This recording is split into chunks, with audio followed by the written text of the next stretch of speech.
অৰুণোদয় হিতাধিকাৰীৰ বাবে এই জৰুৰী খবৰটো ৰাজ্য চৰকাৰে লৈছে এক বৃহৎ সিদ্ধান্ত কিয়নো আৰু লাখ লাখ লোকক অৰুণোদয় আঁচনিৰ হিতাধিকাৰী কৰা হ'ব বুলি জনাইছে মুখ্যমন্ত্ৰী ডক্টৰ হিমন্ত বিশ্ব শৰ্মাই আৰু যিসকল যোগ্য বা প্ৰাপ্য হিতাধিকাৰী আছে তেখেতসকলক নিৰ্বাচিত কৰিবৰ বাবে প্ৰতিটো বুথ কেন্দ্ৰত এতিয়াৰ পৰা তিনিজনীয়া বিশেষ কমিটি গঠন কৰি দিয়া হ'ব আৰু তিনিজনীয়া বিশেষ কমিটিয়ে নিৰ্বাচিত কৰিব হিতাধিকাৰীসকলক বা অৰুণোদয় আঁচনিৰ হিতাধিকাৰী প্ৰদান কৰা হ'ব লগতে 1 ছেপ্টেম্বৰৰ পৰা পত্ৰ প্ৰদান কৰা হ'ব নতুন হিতাধিকাৰীলৈ আমি অবিস্তাৰে খবৰটো লৈ অহাৰ চেষ্টা কৰিম এটা ডাঙৰ খবৰ এই মুহূৰ্তত নতুনকৈ অৰুণোদয় আঁচনিৰ বাবে আবেদন কৰা সকলোলৈ সুখবৰ 1 ছেপ্টেম্বৰৰ পৰা নতুনকৈ হাজাৰ হাজাৰ অৰুণোদয় হিতাধিকাৰী নিৰ্বাচিত কৰা হ'ব প্ৰতিটো সমষ্টিত 15,000 পৰিয়ালে লাভ কৰিব অৰুণোদয়ৰ সুবিধা অৰুণোদয়ৰ যোগ্য হিতাধিকাৰী নিৰ্বাচনৰ বাবে গঠন কৰা হ'ব বিশেষ কমিটি আৰু প্ৰতিটো বুথ কেন্দ্ৰত গঠন কৰা হ'ব তিনিজনীয়া কমিটি আৰু সেই তিনিজনীয়া কমিটিয়ে নিৰ্বাচিত কৰিব যোগ্য বা প্ৰাপ্য হিতাধিকাৰীগৰাকীক আৰু 15 দিনৰ ভিতৰত প্ৰতিটো বুথ কেন্দ্ৰত নিযুক্ত কৰা হ'ব তিনিজনীয়া কমিটিক প্ৰতিটো বুথৰ বিপৰীতে যোগ্য হিতাধিকাৰী নিৰ্বাচন কৰা হ'ব আৰু 31 আগষ্টৰ ভিতৰত প্ৰতিটো বুথ কেন্দ্ৰত গঠন কৰা হ'ব তিনিজনীয়া কমিটি এটা ডাঙৰ খবৰ এই মুহূৰ্তত জনাবলৈ চেষ্টা কৰিছো 1 ছেপ্টেম্বৰৰ পৰা পত্ৰ লাভ কৰিব হিতাধিকাৰীসকলে অৰুণোদয় আঁচনিক লৈ এই বৃহৎ ঘোষণা বা সিদ্ধান্ত ৰাজ্য চৰকাৰৰ অৰুণোদয়ৰ বাবে নতুনকৈ পত্ৰ পূৰণ কৰা সকলে লাভ কৰিব অৰুণোদয় আঁচনিৰ ধন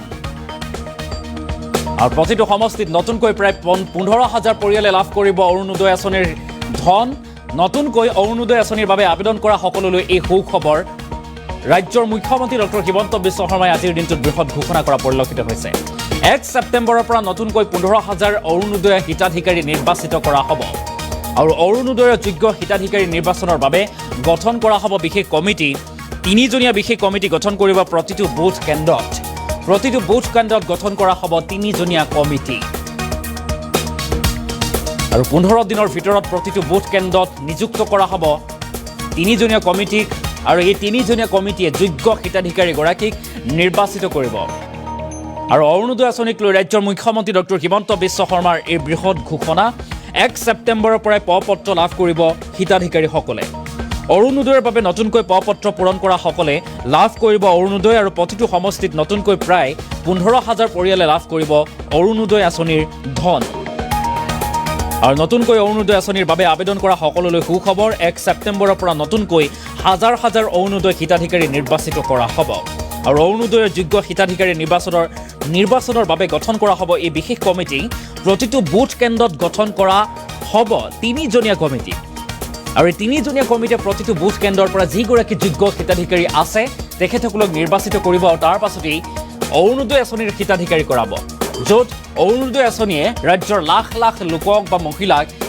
মাহিলী 1250 টকাকৈ প্ৰদান কৰি আহিছে আৰু এতিয়াও বাদ পৰি আছে কিছু সংখ্যক লোক আৰু সেইসকল লোককো এনেদৰে এতিয়া অৰুণোদয় আঁচনিৰ হিতাধিকাৰী কৰা হ'ব য'ত 1250 টকাকৈ প্ৰদান কৰা হ'ব বুলি ঘোষণা কৰিছে ৰাজ্যৰ মুখ্যমন্ত্ৰী ডক্টৰ হিমন্ত বিশ্ব শৰ্মাই মন্তব্য আছে মুখ্যমন্ত্ৰীগৰাকীৰ আমি সেই মন্তব্য আগবঢ়োৱাৰ চেষ্টা কৰিম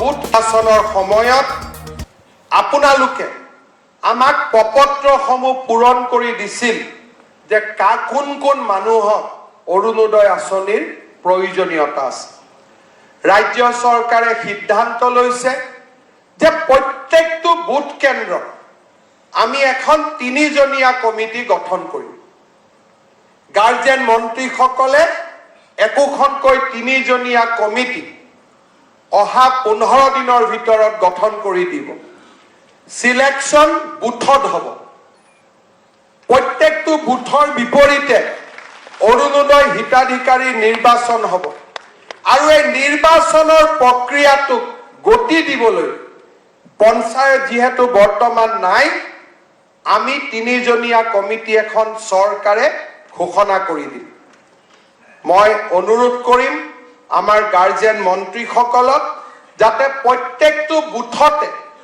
তিনিজনীয়া কমিটি এখন অহা আগষ্ট মাহৰ 31 তাৰিখৰ আগতে গঠন কৰি দিয়ে যাতে ছেপ্টেম্বৰৰ 1 তাৰিখৰ পৰা যিসকলে আমাক পত্ৰ পূৰণ কৰি দিছিলে তেওঁলোকক যাতে দলৰ পত্ৰৰ ফলনি আমি চৰকাৰৰ পত্ৰখন তুলি দিব পাৰো বহুতে কৈছিল ভাৰতীয় জনতা পাৰ্টীয়ে ভেলকিবাজি কৰে, প্ৰপত্ৰ দিছে, কোনো কাম নাই।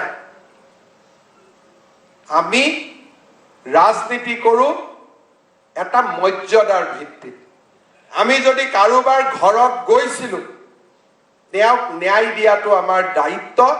আমাৰ ওপৰত যি আশা আৰু আকাংক্ষা আছে, সেই আশা আৰু আকাংক্ষাক বাস্তৱত ৰূপায়িত কৰাৰ আমাৰ দায়িত্ব আছে। তিনিজনীয়া কমিটিখন হ'ব আৰু অৰুণোদয় আঁচনিৰ পুৰণা হিতাধিকাৰীসকলক যদি আমি পৰিৱৰ্তন কৰিব লাগে, সেই অধিকাৰো আমাৰ লগত থাকিব। পুৰণাকো আমি পৰিৱৰ্তন কৰিব পাৰিম, আমি নতুনকো দিব পাৰিম। মাত্ৰ মানুহজনে আমাৰ মানদণ্ডৰ ভিতৰত পৰিয়ালটো থাকিব লাগে।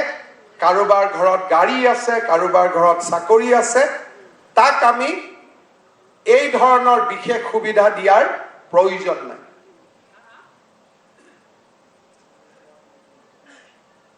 অৰুণোদয় আঁচনি প্ৰত্যেকটো সমষ্টিটোৰ আকাৰ আৰু প্ৰকাৰ চাই আমি 15,000কৈ প্ৰত্যেকটো সমষ্টিত অতিৰিক্ত হিতাধিকাৰী দিয়াৰ বাবে আমি সিদ্ধান্ত গ্ৰহণ কৰিছো। আগত আমাৰ 21,000 ফেমিলি আছিল, এতিয়া আমি আৰু 15,000কৈ ফেমিলি আমি একোটা সমষ্টিত লৈ আহিম। 35,000 36,000 ফেমিলিক আমি সুবিধা দিব পাৰিম। ইমান ডাঙৰ আঁচনি আজি কোনেও কৰিব পৰা নাই। নিৰ্বাচনৰ সময়ত আপোনালোকে আমাক প্ৰপত্ৰসমূহ পূৰণ কৰি দিছিল যে কোন কোন মানুহক অৰুণোদয় আঁচনিৰ প্ৰয়োজনীয়তা আছে। ৰাজ্য চৰকাৰে সিদ্ধান্ত লৈছে যে প্ৰত্যেকটো বুথ কেন্দ্ৰত আমি এখন 3জনীয়া কমিটি গঠন কৰিম। গাৰ্জেন মন্ত্ৰীসকলে একোখনকৈ 3জনীয়া কমিটি অহা 15 দিনৰ ভিতৰত গঠন কৰি দিব। সিলেকশ্যন বুথত হ'ব। প্ৰত্যেকটো বুথৰ বিপৰীতে অৰুণোদয় হিতাধিকাৰী নিৰ্বাচন হ'ব আৰু এই নিৰ্বাচনৰ প্ৰক্ৰিয়াটোক গতি দিবলৈ পঞ্চায়ত যিহেতু বৰ্তমান নাই, আমি 3জনীয়া কমিটি এখন চৰকাৰে ঘোষণা কৰি দিম। মই অনুৰোধ কৰিম আমাৰ গাৰ্জেন মন্ত্ৰীসকলক যাতে প্ৰত্যেকটো বুথতে 3জনীয়া কমিটি এখন অহা আগষ্ট মাহৰ 31 তাৰিখৰ আগতে গঠন কৰি দিয়ে, যাতে ছেপ্টেম্বৰৰ 1 তাৰিখৰ পৰা যিসকলে আমাক প্ৰপত্ৰ পূৰণ কৰি দিছিলে তেওঁলোকক যাতে দলৰ প্ৰপত্ৰৰ সলনি আমি চৰকাৰৰ প্ৰপত্ৰখন তুলি দিব পাৰোঁ। বহুতে কৈছিল ভাৰতীয় জনতা পাৰ্টীয়ে ভেলকিবাজি কৰে, প্ৰপত্ৰ দিছে, কোনো কাম নাই। আমি ৰাজনীতি কৰো এটা মৰ্যাদাৰ ভিত্তিত। আমি যদি কাৰোবাৰ ঘৰত গৈছিলো, তেওঁক ন্যায় দিয়াটো আমাৰ দায়িত্ব। আমাৰ ওপৰত যি আশা আৰু আকাংক্ষা আছে, সেই আশা আৰু আকাংক্ষাক বাস্তৱত ৰূপায়িত কৰাৰ আমাৰ দায়িত্ব আছে। 3জনীয়া কমিটিখন হ'ব আৰু অৰুণোদয় আঁচনিৰ পুৰণা হিতাধিকাৰীসকলক যদি আমি পৰিৱৰ্তন কৰিব লাগে, সেই অধিকাৰো আমাৰ লগত থাকিব। পুৰণাকো আমি পৰিৱৰ্তন কৰিব পাৰিম, আমি নতুনকো দিব পাৰিম। মাত্ৰ মানুহজনে আমাৰ মানদণ্ডৰ ভিতৰত পৰিয়ালটো থাকিব লাগে। কাৰোবাৰ ঘৰত গাড়ী আছে, কাৰোবাৰ ঘৰত চাকৰি আছে, তাক আমি এই ধৰণৰ বিশেষ সুবিধা দিয়াৰ প্ৰয়োজন নাই।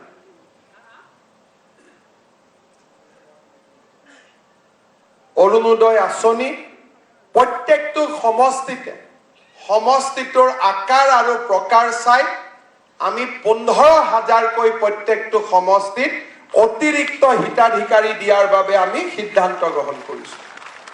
আগত আমাৰ 21,000 ফেমিলি আছিল, এতিয়া আমি আৰু 15,000কৈ ফেমিলি আমি একোটা সমষ্টিত লৈ আহিম। 35,000 36,000 ফেমিলিক আমি সুবিধা দিব পাৰিম। ইমান ডাঙৰ আঁচনি আজি কোনেও কৰিব পৰা নাই।